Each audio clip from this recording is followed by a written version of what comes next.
예수님 우리와 함께 하십니다.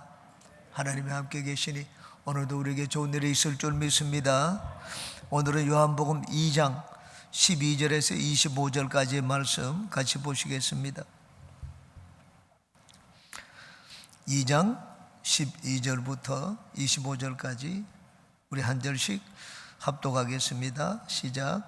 그 후에 예수께서 그 어머니와 형제들과 제자들과 함께 가버나움으로 내려가셨으나 거기에 여러 날 계시지는 아니하시니라. 유대인의 유월절에 가까운지라.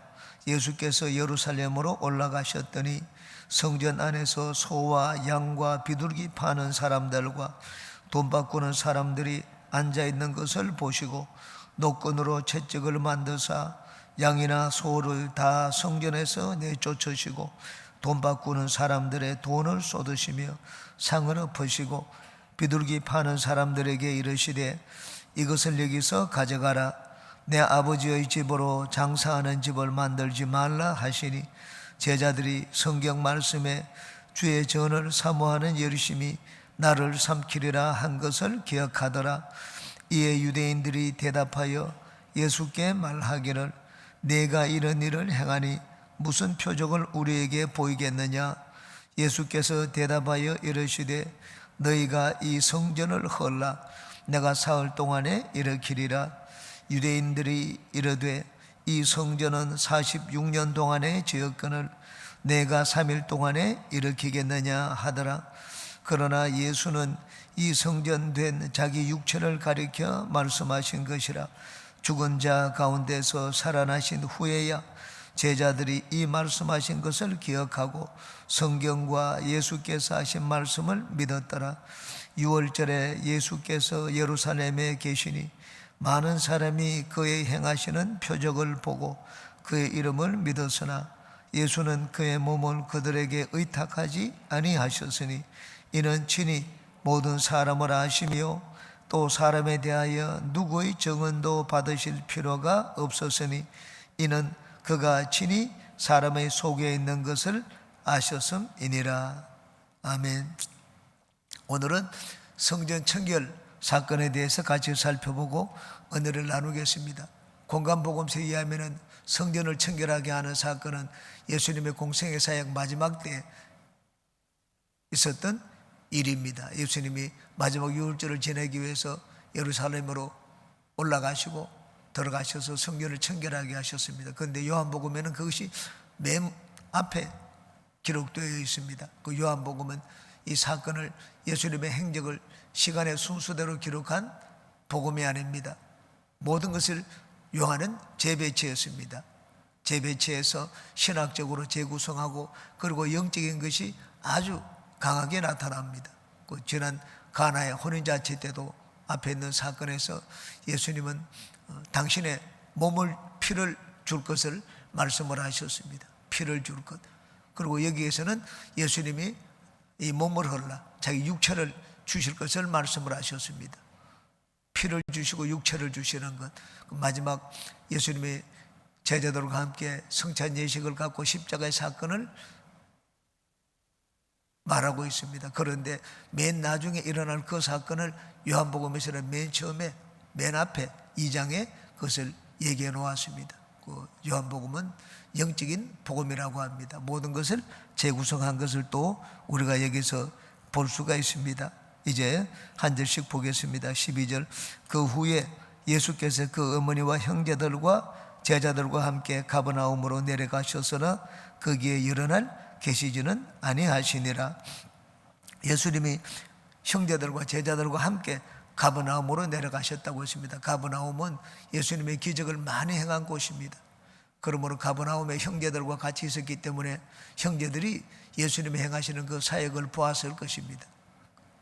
다른 공간복음서에 의하면 예수님의 형제들은 예수님이 살아계실 때는 예수님을 믿지 않았습니다. 예수님이 돌아가시고 난 다음에 부활의 예수님을 만나고 난 다음 예수님의 이 젖동생 야고보가 예수님을 믿고 나중에 예루살렘 교회의 초대 목사가 되었습니다. 그런데 여기는 보니까 예수님이 기적을 많이 해가시는 가버나움에 제자들과 함께 형제들도 같이 가셨다고 되어 있습니다. 형제들도 이미 예수님을 알고 있었다, 누구신지 알고 있었다는 그런 내용을 보여주고 있습니다. 그런데 거기 여러 날 계시지는 아니하시더라고 있습니다. 가버나움은 공간복음에 오면 예수님의 사역의 중심지입니다. 고라신과 벳세다, 가버나움, 여기는 그것보다도 예루살렘에서 사역을 한 것을 많이 기록해 놓았습니다. 공간복음에는 예루살렘에 예수님이 한 번밖에 올라가지 않았습니다. 예루살렘에 가신 것이 한 번밖에 나오지 않습니다. 그런데 요한복음에는 적어도 3번, 그리고 4번 나옵니다. 예수님의 공생애가 3년 반이라는 것을 우리가 어떻게 아느냐? 요한복음 때문입니다. 요한복음에는 예수님이 적어도 3번 유월절을 지내기 위해서 예루살렘에 올라가셨습니다. 13절, 이제는 성전 청결 사건이 나옵니다. 유대인의 유월절이 가까운지라 예수께서 예루살렘으로 올라가셨더니, 유대인들은 1년에 3차례 남자들은 그 몸을 하나님께 보이라고 했습니다. 빈손으로 보이지 말고 예물을 가지고 하나님께 보이라고 했습니다. 그 3번이 유월절과 77절과 초막절입니다. 그래서 유월절날 예수님도 하나님 앞에 자신을 드리기 위해서 예루살렘으로 올라가셨습니다. 나는 하나님이기 때문에, 하나님의 아들이기 때문에 나는 너희들이 하는 것 따라할 이유가 없다, 그럴 필요가 없다. 예수님이 그렇게 하시지 않았습니다. 인간으로 나셨기 때문에 인간이 행하는 모든 것을 행하셨습니다. 인간이 받아야 되는 침례를 받으시고, 그리고 1년에 3차례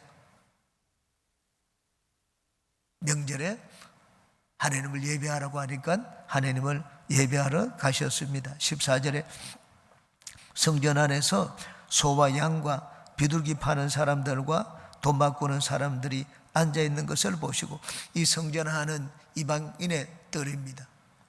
성전 안에 여인의 뜰이라고 하기도 하고 이방인의 뜰이라고 하기도 합니다. 성전이 3단계로 나누어져 있습니다. 그 제일 누구든지 올 수 있는 그 성전 뜰이 있었습니다. 그 이방인의 뜰, 여인들의 뜰이고, 남자들만 들어가는 뜰이 있습니다. 턱이 하나 높아가지고 그 남자들만 들어갑니다. 거기서 제물을 가지고 이제 짐승을 잡습니다. 짐승을 잡으면 이제는 거기서 또 한 단계 더 턱이 있어가지고 제사장이 뜰이라고 합니다. 그 제사장이 그 성전 안에서 제사를 드렸습니다. 여기 많은 사람들이 모이는 곳, 누구든지 갈 수 있는 곳이 바로 이방인의 뜰, 여기는 그 이방인의 뜰을 말합니다. 그런데 성전 안에 장사꾼들이 많이 있었습니다. 소와 양과 비둘기 파는 사람들과, 돈이 많은 사람은 소를 제물로 드리고, 또 중간쯤 되면 양을 제물로 드리고, 돈이 없는 사람은 비둘기로 제물로 삼아서 하나님 앞에 제사를 드렸습니다. 그런데 온 세계에서 다 제사를 드리러 오기 때문에 짐승을 자기가 집에서 직접 가지고 올 수가 없습니다.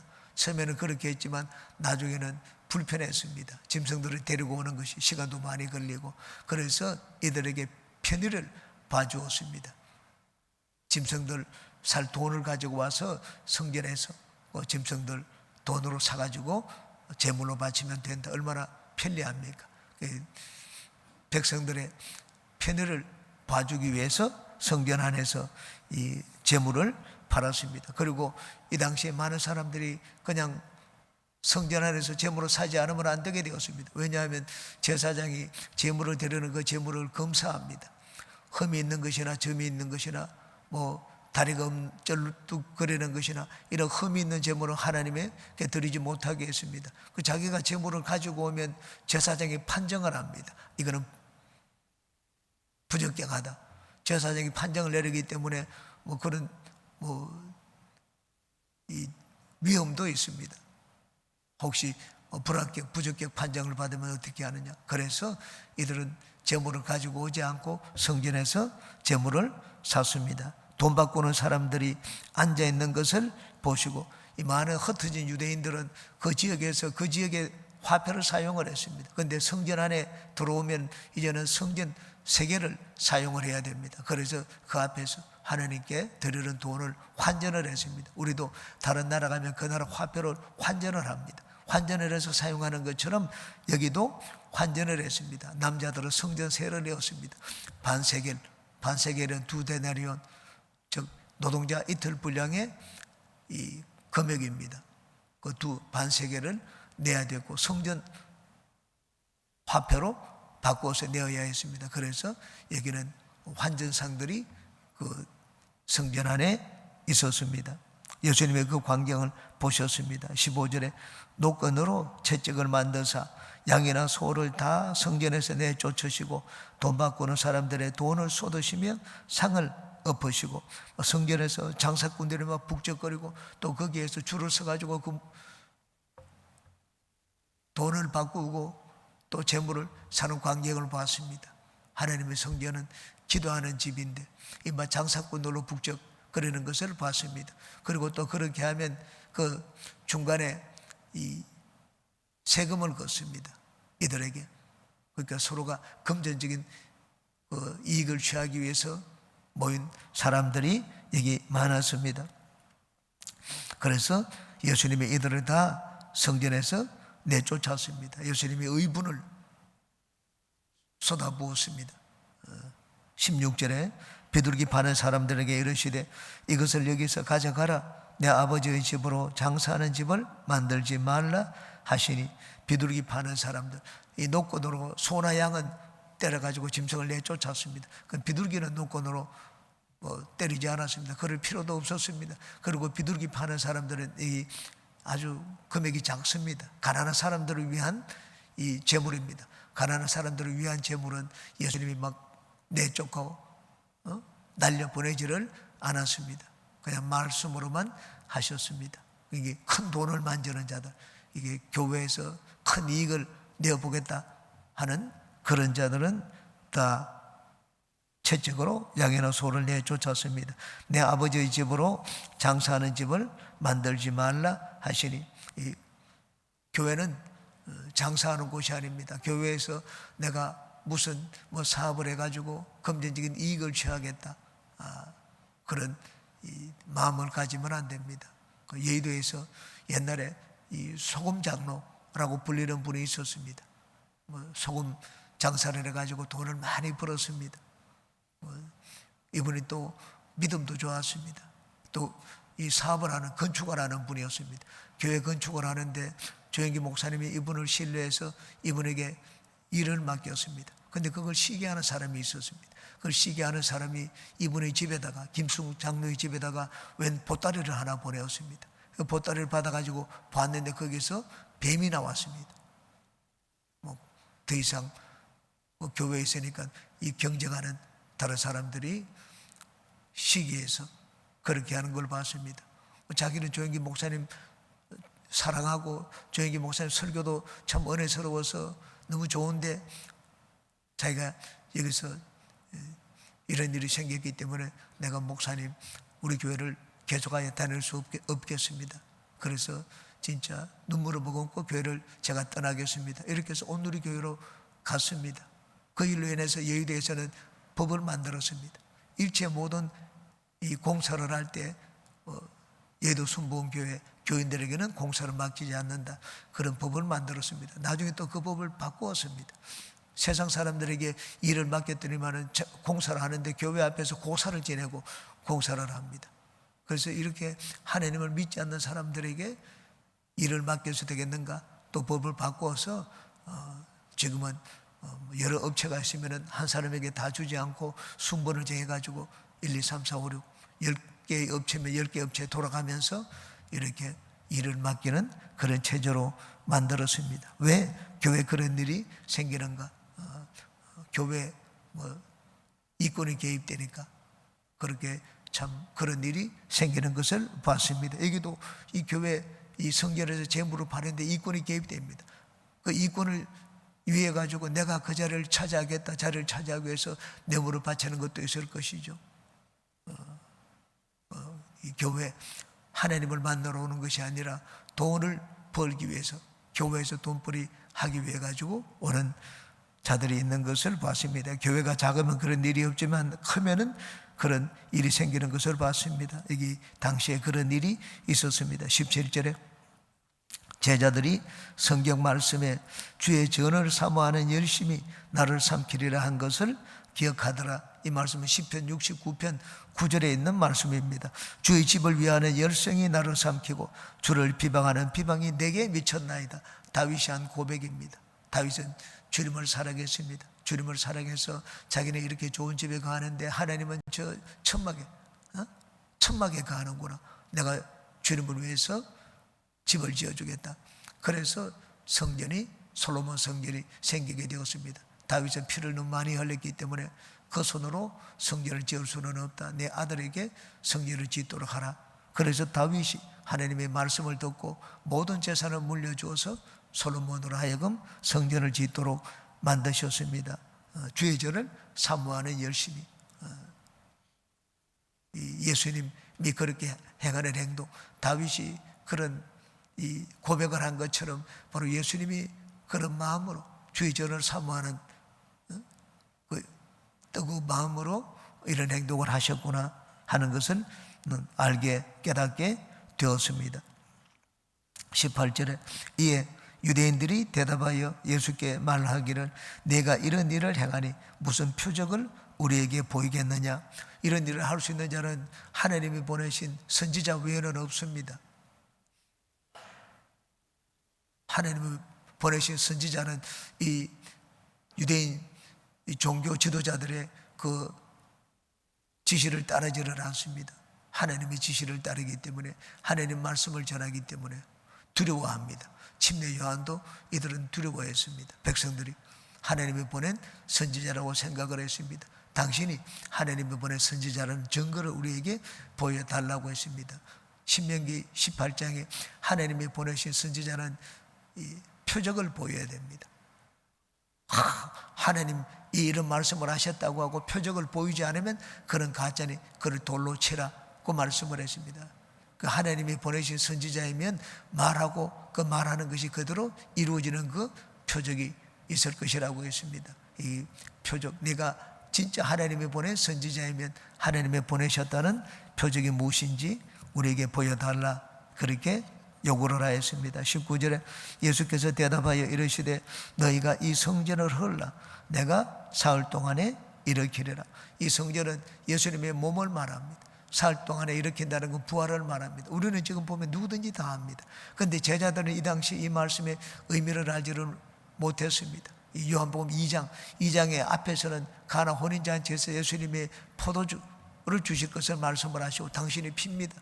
피를 흘릴 것을 말씀을 하시고 여기는 몸을 깨뜨릴 것을 말씀을 하셨습니다. 예수님은 몸과 피를 우리에게 주실 것을 이미 요한복음에서는 2장에서부터 앞에서부터 사역의 처음에서부터 우리에게 보여주고 있습니다. 그런데 제자들은 그 의미를 알지를 못했습니다. 나중에 보니까 이 말씀이 예수님의 몸과 피를 말씀하신 것이었구나 하는 걸 깨닫게 되었습니다. 20절에 유대인들이 이르되 이 성전은 46년 동안에 지었거늘 내가 3일 동안에 일으키겠느냐 하더라.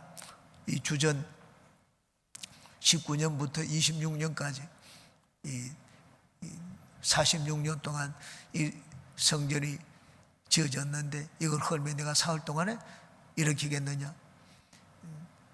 그들은 눈에 보이는 성전을 얘기했습니다. 그런데 예수님은 눈에 보이지 않는 성전, 이 당신의 육체를 생각을 하셨습니다. 이것이 바로 요한복음의 이 대화의 내용입니다. 예수님은 땅의 것을 가지고 말씀을 하신 적이 없습니다. 예수님이 말씀을 하실 때는 항상 영의 것을 가지고 하늘의 것을 가지고 말씀을 하셨습니다. 그런데 그 대화를 하는 상대방은 항상 눈에 보이는 것, 땅에 있는 것을 가지고 말씀을 하셨습니다.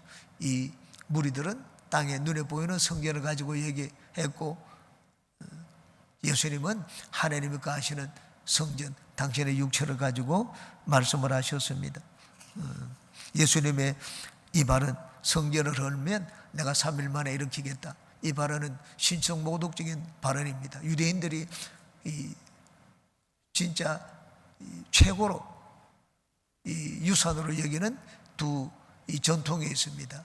그건 율법과 성전입니다. 모세가 시내산에서 하나님께 두 가지를 받았습니다. 하나는 성전, 하나님의 성막을 짓는 법을 받았습니다. 또 하나는 두 돌판을 받았습니다. 너희는 이렇게 살라. 율법입니다. 율법과 성전은 유대인들의 중요한 문화적인 유산입니다. 그리고 이걸 어기면은 이제는 완전히 신성모독죄를 지었다고 해서 아주 엄단하게 됩니다. 바울 사도도 신성모독죄를 지었다고 해서 유대인들에게 이제 죽을 뻔한 그런 위기를 만났습니다. 예수님도 마찬가지입니다. 스데반도 마찬가지입니다. 다 성전, 유대인의 성전, 하나님은 손으로 지은 이 성전에 계시지 않는다, 그 말을 하다가 돌에 맞아 죽었습니다. 율법과 성전은 유대인들이 자기들의 최고의 문화적인 유산으로, 종교적인 유산으로 지키는 것이었습니다. 내가 3일 동안에 일으키겠느냐, 예수님은 아주 신성 모독적인 발언으로 여겼습니다. 그러나 예수는 성전된 자기 육체를 가리켜 말씀하신 것이라. 22절에 죽은 자 가운데서 살아나신 후에야 제자들이 이 말씀하신 것을 기억하고 성경과 예수께서 하신 말씀을 믿었더라. 이 당시에 제자들은 예수님의 말씀을 이해하지를 못했습니다. 나중에 이해를 했습니다. 어떻게 이해를 했습니까? 예수님의 부활을 체험했습니다. 그러고는 성령을 받았습니다. 체험과 성령입니다. 성경 말씀을 예수님이 하셨지만 그 말씀의 의미를 깨닫지 못했습니다. 우리도 마찬가지입니다. 성경을 읽지만 이 체험이 없으면 성경의 의미를 깨닫지를 못합니다. 성령이 눈을 뜨게 하시는 그런 깨닫게 하시는 은혜를 입지 못하면 성경 말씀의 의미를 깨닫지 못합니다. 그러므로 체험은 우리 신앙에 있어서 아주 중요합니다. 체험이 체험을 부릅니다. 하나님을 내가 한번 만나는 그런 체험을 하게 되면 또 하나님을 알게 되고 또 더 깊은 체험을 하게 됩니다. 체험 없이 내가 성경만 읽고 하나님을 알고 하나님 만나겠다고 하면 우리는 하나님을 만나지를 못합니다. 읽어도 봐도 보지를 못하고 들어도 깨닫지를 못합니다. 체험은 참으로 중요합니다. 그러므로 여러분은 삶에서 기도를 해야 됩니다. 삶에서 하나님을 만나기 위하여, 삶에서 여러 가지 문제를 통하여 하나님을 만나기 위해서 기도하고, 그리고 늘 성령으로 충만해야 됩니다. 체험과 성령이 하나님 말씀을 깨닫게 해 주십니다. 다 이 시간에도 더 성령으로 뜨거워지고, 그리고 삶 가운데 오늘도 하나님의 살아계심을 체험하는 모든 분들이 되시기를 주의 이름으로 축원합니다. 오늘은 거기까지 하도록 하겠습니다. 우리